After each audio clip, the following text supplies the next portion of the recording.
SCP-053's command. Hello, Dr. Long here. Today we'll be going over SCP-035. Let's get right into it. SCP-053. Object Class: Euclid. Special Containment Procedures. SCP-053 is to be contained in an area no less than 5 meters by 5 meters, 16 feet by 16 feet, and given adequate room to move. Toys, books, games, and other recreational materials are to be amply provided and rotated every 3 months. Proper bedding, bathroom, and medical facilities are to be maintained at all times. Food should be provided 3 times daily, and 2 snacks are allowed if requested. No physical contact is to be made with SCP-053 without full atmospheric containment suit and eye shield. No eye contact is to be made with SCP-053 for any reason.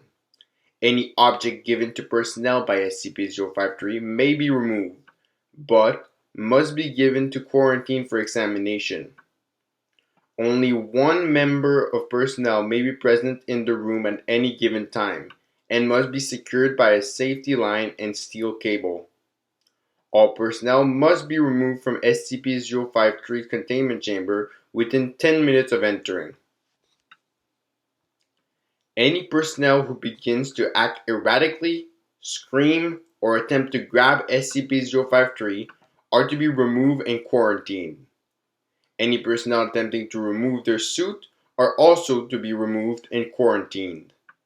No sharp objects or firearms are allowed in SCP-053's containment room. Description: SCP-053 appears to be a small 3-year-old girl. She is capable of basic speech and appears to be slightly above average in mental development. She has a generally pleasant personality and rarely seems upset, becoming agitated only in the presence of groups of people. Any and all humans over the age of 3 who make eye contact with, physically touch, or remain around SCP for longer than 10 minutes will rapidly become irrational, paranoid, and homicidal. Most, if not all, of these feelings will be directed at SCP-053. An afflicted subject will attempt to kill SCP-053 after first killing or driving off all humans visible to them. Those attempting to kill SCP-053 will suffer massive heart attacks or seizures and die seconds after doing any physical damage to SCP-053. SCP-053 will regenerate almost instantaneously from any wound, regardless of severity. SCP-053 appears wholly ignorant of these effects, and ignores any and all subjects affected. When questioned about the effects, SCP-053 is incapable of response. End of audio log. There is not much I can say about this SCP because we know so little about it. And since it's so young, it can't really explain what it is or how it works. But I'll share you this testing log I found, and it's probably one of my favorite testing logs. It's from the termination test on SCP-682, and it's when they introduced SCP-053 to SCP-682. Item: SCP-053. Tissue test record. Not applicable. Overwritten by O5 command. Termination test record. SCP-682 introduced to SCP-053 containment. SCP-682 introduced to SCP-053's containment area.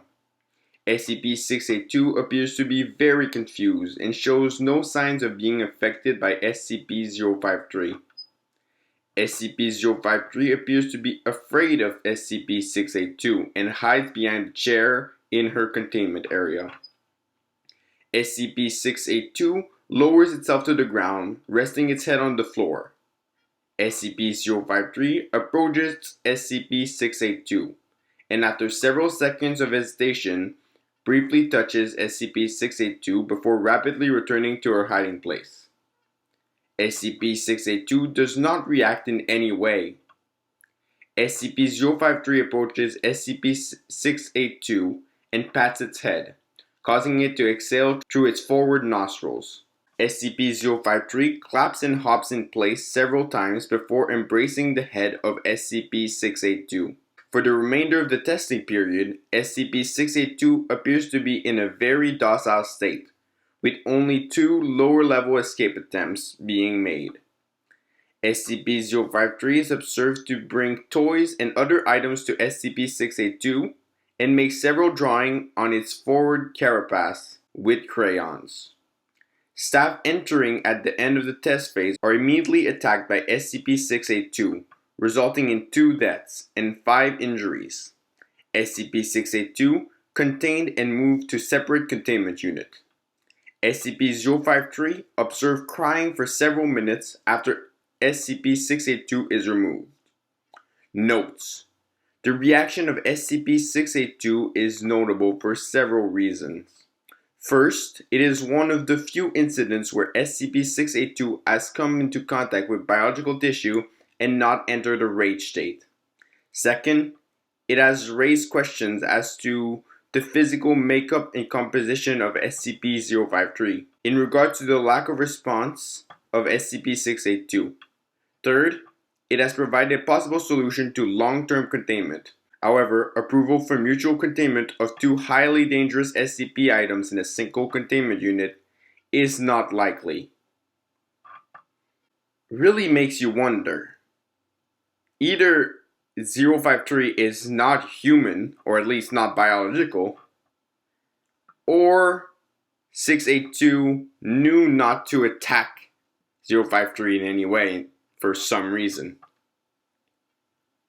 Anyway, that's going to be it for today. I'll see you folks in the next one.